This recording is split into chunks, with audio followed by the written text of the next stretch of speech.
Jugoslav Nikolić je govorio o tome da li mogu da se ponove supraćelijske oluje. Zastrašujuće supraćelijske oluje koje su protekle nedelja pogodile Srbiju, ali i zemlje regiona zbog svojih razdornih moći sve su ostavili u strahu sa samo jednim pitanjem: kada će opet da se dese?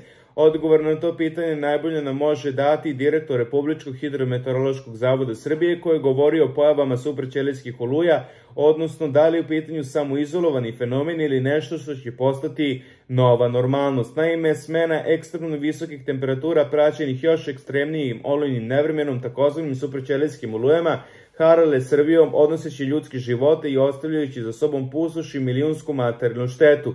Direktor u intervjuu ističe da su ove oluje imale adekvatne uslove da nastanu u području ovog dela evropskog kontinenta, jer im je odgovarala velika temperaturna razlika.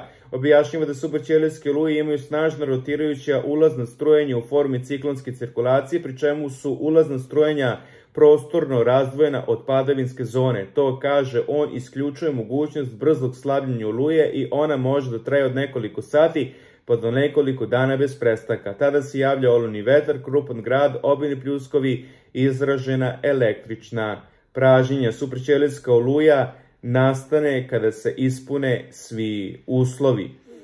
I dodaje se da ovakve oluje mogu se očekivati i narednih godina i decenija na našem podneblju.